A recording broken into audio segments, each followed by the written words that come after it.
Dans cet épisode, je vais vous faire découvrir la pyramide du mouvement, c'est-à-dire un contexte qui va vous aider à mieux mettre du mouvement, mieux mettre de l'activité physique dans votre vie de tous les jours.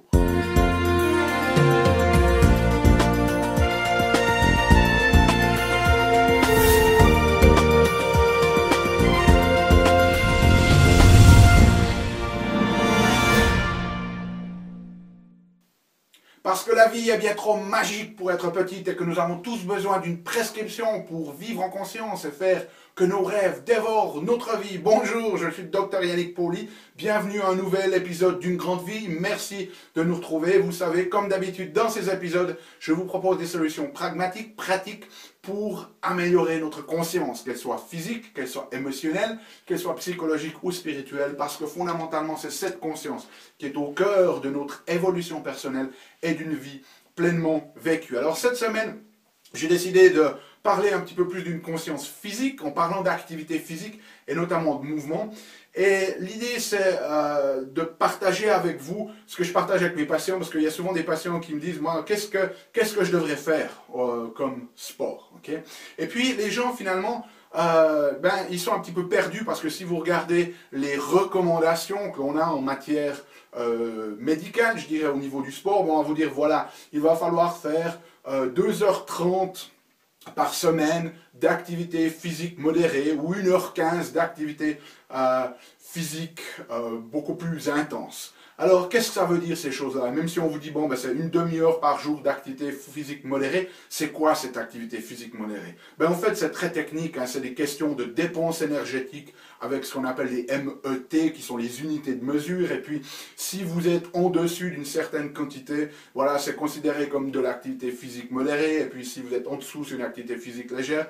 On s'y retrouve plus. Et d'ailleurs, il y a des études qui montrent que les gens croient bien faire et n'y arrivent pas. En fait, il y a des études qui ont été faites aux États-Unis notamment qui montrent que quand on demande aux gens, est-ce que vous suivez ces recommandations de faire 2h30 d'activité modérée par semaine, 30% des gens environ vont répondre oui. Alors ça veut dire déjà que 70% des gens ne le font même pas, hein, ce qui nous montre que c'est juste catastrophique parce que le mouvement c'est une des clés de notre santé au niveau physique, au niveau émotionnel, au niveau psychique et spirituel, tellement important.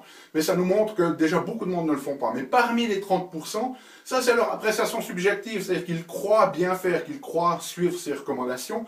Et quand les scientifiques prennent ces mêmes gens et qu'ils leur mettent des accéléromètres, c'est-à-dire qu'ils vont effectivement objectivement mesurer si les gens font ce qu'ils disent qu'ils font à la bonne intensité, eh bien ils ont remarqué que seuls 3,5% des gens en fait entrer dans ces directives. Alors, ça ne veut pas dire que les autres perdent leur temps, mais ça veut dire qu'ils ne sont pas capables d'arriver à cette recommandation d'activité modérée parce qu'on ne sait pas vraiment ce que c'est. C'est une question de dépense énergétique et si vous n'avez pas le moyen de le mesurer, vous ne savez pas si vous vous en sortez ou pas. Alors, on va oublier tout ça, okay, et on va parler de cette pyramide ici.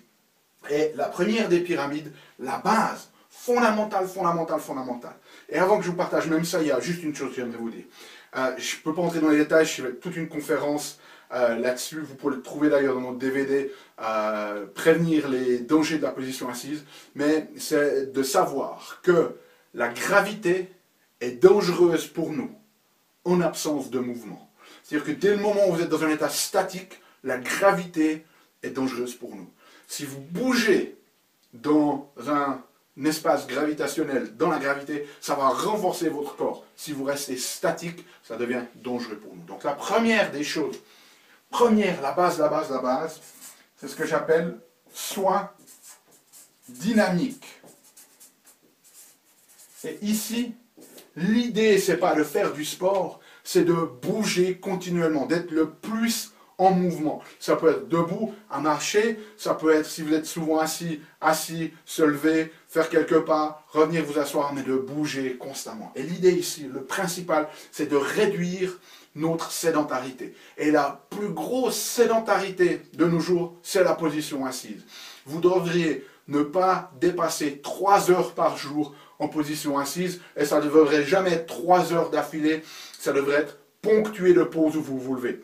Malheureusement, la plupart d'entre nous, Et je sais bien que c'est le cas pour certains d'entre vous, très certainement. Aussi, vous êtes assis, si on regarde pas seulement au bureau, mais toute la journée, le matin au petit déjeuner, dans la voiture ou dans le métro ou dans le bus, à midi, le soir, devant la télé, c'est 8 heures, 9 heures, 10 heures de position assise. Et ça, c'est très néfaste pour nous. En fait, c'est un facteur de risque complet. Ça veut dire que si vous ne faites pas ça, tout ce que vous faites à ce niveau-là, ça ne va pas contrecarrer les effets négatifs de votre sédentarité ici.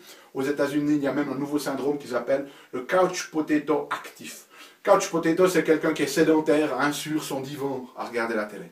Et aujourd'hui, on se rend compte qu'il y a des gens qui font du sport 1 heure par jour, mais qui sont assis tout le reste du temps. Les couch potato actifs, et ils ont des risques de développer de nombreuses maladies parce qu'ils sont sédentaires le reste du temps. C'est pas juste quand vous faites du sport, la question c'est qu'est-ce que vous faites aussi le reste du temps. Donc, soyez dynamique face à cette gravitation. Ne restez pas sédentaire, ne restez pas assis trop longtemps. Faites des pauses, levez-vous, faites un peu des étirements, faites du stretching, faites des exercices réénergétisants, appliquez certains des principes du protocole du programme qu'on appelle Rise Up ou Lève-toi et bouge. Vous pouvez trouver des informations aussi sur notre site si vous voulez. Mais vraiment, restez en mouvement, restez dynamique le plus souvent possible. C'est vraiment la base. Si vous ne faites déjà que ça, si vous êtes souvent en mouvement, même si c'est une activité très légère, vous allez radicalement transformer votre état de santé. Vous allez réduire vos douleurs, vous allez diminuer votre dépression et votre anxiété, etc. etc. Donc, ça c'est la base. Très peu de monde en parle. Les dangers de la position assise, c'est aussi néfaste que la cigarette, c'est aussi néfaste pour vous que l'obésité. Et pourtant, personne n'en parle. Donc, diminuez votre position assise, restez dynamique. Ensuite, le deuxième niveau, j'appelle ça bouge lentement. Et bouge lentement, qu'est-ce que ça veut dire? Ça veut dire que 2 à 5 heures par semaine, bougez votre corps sans exagérer. Il n'y a pas besoin d'aller sur un tapis roulant dans un fitness ou sur un vélo spinning comme un malade pendant 60 minutes. Non, simplement marcher, du nordic walking, de la balade, un peu de bicyclette, à un taux entre 50 et 70% de votre rythme cardiaque, pour ceux qui sont un petit peu techniques là-dedans. Simplement, vous marchez, mais vous pouvez sans autre encore avoir une conversation pendant que vous faites cette activité-là. Okay? 2 à 5 heures par semaine, des balades et des choses comme ça. Idéalement, si vous pouvez le faire dans un espace vert, dehors, magnifique. Ensuite, lève du lourd. Ça, c'est pour tonifier notre musculature. De nouveau, pas besoin d'aller dans un fitness, lever des poids avec des machines ou des choses comme ça. Mais 1 à 3 fois par semaine. Ça n'a pas besoin de prendre trop long. En 10 et 20 minutes, faites des exercices qui vont activer votre musculature. Moi, j'en ai 4 favoris que je recommande. Les appuis faciaux. Okay. La planche ventrale, c'est-à-dire que vous êtes sur le ventre comme ça, avec les pieds, vous tenez pendant plus longtemps possible. Vous pouvez faire des squats, bien descendre comme ça, activer cette musculature des jambes, et puis des tractions.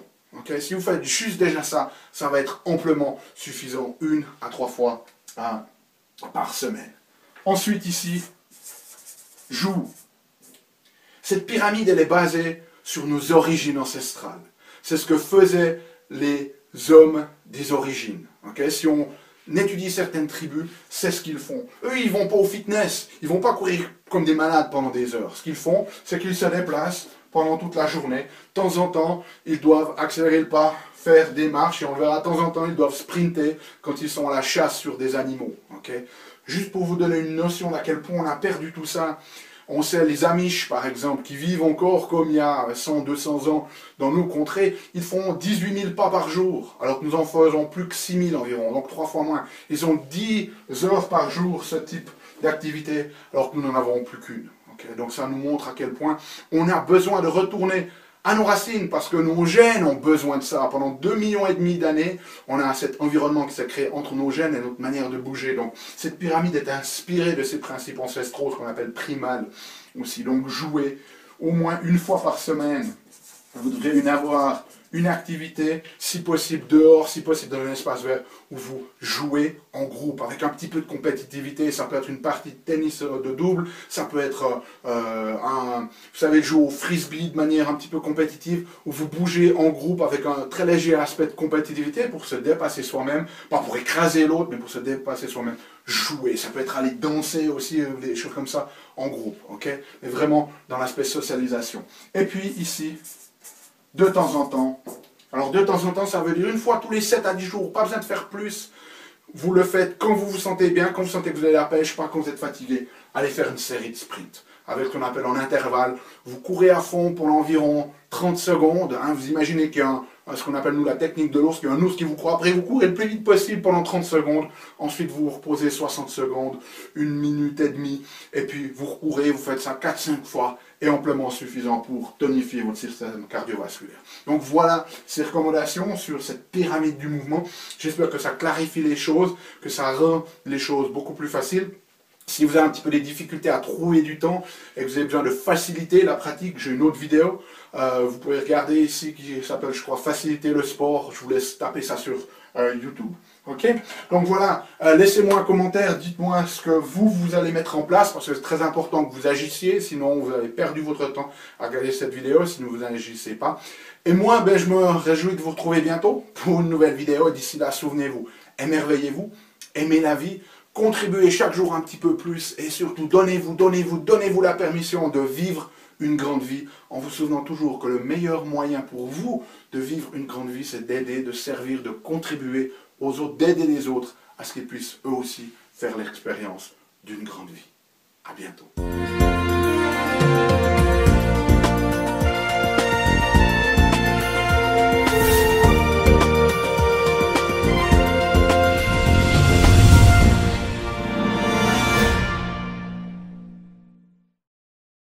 Salut, c'est Yannick. Alors, t'as aimé cet épisode? Sais-tu que tu peux rester connecté et même approfondir le sujet en faisant 3 choses? La première, tu peux t'inscrire à mon compte YouTube. De cette manière, tu seras informé des prochains épisodes. La deuxième chose que tu peux faire, c'est approfondir le sujet grâce à ce DVD, les 7 clés d'une grande vie. Il est complètement gratuit. C'est le DVD d'un atelier que j'ai fait de 2 heures environ qui explique les bases de la méthodologie et qui vous donne des exercices pratiques dans la méthodologie Une grande vie. Donc il est gratuit. Tout ce que tu as à faire, c'est cliquer sur le lien. Et troisième chose, eh bien, je t'invite à me rejoindre sur mon blog où tu trouveras la transcription de cet épisode et aussi où tu peux t'inscrire, laisser ton email afin que je puisse t'envoyer les prochains épisodes. Donc tout ce que tu as à faire, c'est à cliquer en choisissant sur le menu qui apparaît sur cette vidéo. Donc clique le lien qui te convient, clique les 3 si tu veux. Et puis surtout, moi, je t'invite vraiment à recevoir ce DVD puisqu'il est gratuit. À bientôt.